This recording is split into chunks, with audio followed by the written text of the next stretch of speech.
Hello दोस्तों, नमस्कार। दोस्तों, हम 10वीं क्लास का जो साइंस का सिलेबस है वो शुरू करने जा रहे हैं। यदि आपको पूरा सिलेबस पढ़ना है तो चैनल को सब्सक्राइब कर लें और बेल आइकन प्रेस कर लें। दोस्तों, मैं आपको इस चैनल के माध्यम से साइंस से रिलेटिव जितने भी टॉपिक हैं वो मैं आपके क्लियर कराऊंगा। हम एक टॉपिक लेते हैं, जैव प्रक्रम। देखिए, जैव प्रक्रम क्या होता है। सभी जो सजीव होते हैं या सभी जो जीव होते हैं, सभी सजीवों के शरीर के अंदर विभिन्न जैविक क्रियाएं होती हैं। वे सभी प्रक्रम जो सम्मिलित रूप से अनुरक्षण का कार्य करते हैं उसे जैव प्रक्रम कहते हैं। और जैव प्रक्रम के लिए ऊर्जा की आवश्यकता होती है। अब ये जो जैविक प्रक्रम हैं वो कौन कौन से हो सकते हैं। पोषण हो सकता है, श्वसन हो सकता है, उत्सर्जन। हमें क्या करना पड़ता है, ऊर्जा के लिए भोजन को ग्रहण करना पड़ता है। और ये जो ऊर्जा के स्रोत होते हैं, जैसे भोजन है ऊर्जा का स्रोत है, उनको अंदर ग्रहण करने का जो प्रक्रम होता है उसको पोषण कहते हैं। मतलब इसका तात्पर्य ये हुआ, पोषण क्या होता है कि जो भोजन है उस भोजन को हम अंदर ग्रहण करते हैं और उसका जो पाचन वगैरह करते हैं, वो सारा प्रक्रम है पोषण कहलाएगा। फिर दूसरा जो प्रक्रम आता है श्वसन। देखो, गैसों का जो आदान प्रदान होता है, गैसों का आदान प्रदान करना श्वसन कहलाता है। और आपको पता है कि जो ऑक्सीजन है वातावरण से ग्रहण की जाती है और हमारे शरीर से या सजीवों के द्वारा कार्बन डाइऑक्साइड गैस शरीर से बाहर निकाली जाती है। ये जो प्रक्रिया है वो श्वसन है। उत्सर्जन क्या होता है। देखिए, हमारे शरीर के अंदर विभिन्न प्रकार की रासायनिक क्रियाएं होती हैं और उस रासायनिक क्रियाओं के द्वारा कुछ अनुपयोगी या हानिकारक पदार्थ शरीर के अंदर बनते हैं और उन अनुपयोगी या हानिकारक पदार्थों को शरीर से बाहर निकालना बहुत ही आवश्यक होता है।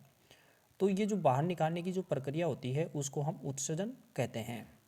देखिए, जब रासायनिक अभिक्रियाओं में कार्बन स्रोत व ऑक्सीजन का उपयोग ऊर्जा को प्राप्त करने के लिए होता है, इस समय अपशिष्ट पदार्थ बनते हैं जो शरीर की कोशिकाओं के लिए अनुपयोगी व हानिकारक होते हैं। इसलिए इसको शरीर से बाहर निकालना आवश्यक होता है। इसे उत्सर्जन कहते हैं। तंत्र की आवश्यकता अपशिष्ट पदार्थों को कोशिका से उत्सर्जन ऊतक तक पहुंचाने की होती है। अब देखिए, एंजाइम क्या होता है। ये एक प्रकार का उत्प्रेरक है जिसको जैव उत्प्रेरक कहा जाता है। ये क्या होता है, एक प्रकार का रसायन होता है जो जटिल पदार्थों को सरल पदार्थों में तोड़ता है। देखिए, जटिल पदार्थों को सरल पदार्थों में तोड़ने के लिए जीव जैव उत्प्रेरक का प्रयोग करते हैं, इसे एंजाइम कहते हैं। अब देखो, पोषण के आधार पर जो जीव हैं दो प्रकार के होते हैं, विषमपोषी होते हैं। विषमपोषी क्या होते हैं, जो अपना भोजन स्वयं नहीं बनाते, मतलब भोजन के लिए दूसरों पर निर्भर रहते हैं, उसको विषमपोषी कहेंगे।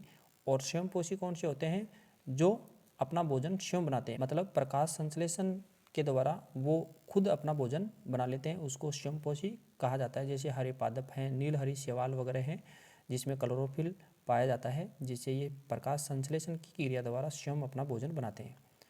तो विषमपोषी क्या हैं, देखिए, वे जीव जो पोषण के लिए अन्य जीवों पर निर्भर रहते हैं, वह स्वयं अपना पोषण करने में असक्षम होते हैं, उन्हें विषमपोषी जीव कहते हैं।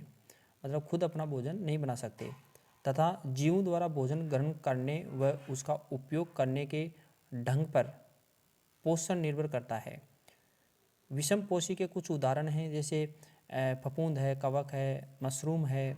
ये जीव भोज्य पदार्थों को अंदर ग्रहण करके उनका पाचन करते हैं। स्वयंपोषी क्या होते हैं, स्वयंपोषी जीव कार्बन तथा ऊर्जा की आवश्यकता प्रकाश संश्लेषण पर निर्भर करती है। स्वयंपोषी पोषण में जीव बाहर से लिए गए पदार्थों को ऊर्जा के रूप में परिवर्तित कर देते हैं।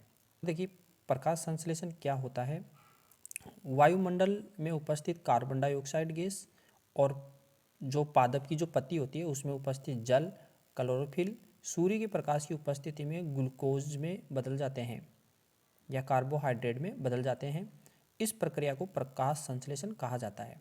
देखिए, क्लोरोफिल या हरित लवक द्वारा प्रकाश ऊर्जा को अवशोषित करना, प्रकाश ऊर्जा को रासायनिक ऊर्जा में बदलकर जल के अणु का ऑक्सीजन व हाइड्रोजन में अपघटन होना, और कार्बन डाइऑक्साइड कार्बोहाइड्रेट में अपचयन होना। मतलब कार्बन डाइऑक्साइड कार्बोहाइड्रेट में अपचित हो जाती है और जो जल है वो ऑक्सीजन और हाइड्रोजन में अपघटित हो जाती है, और प्रकाश ऊर्जा को रासायनिक ऊर्जा में क्लोरोफिल बदल देता है।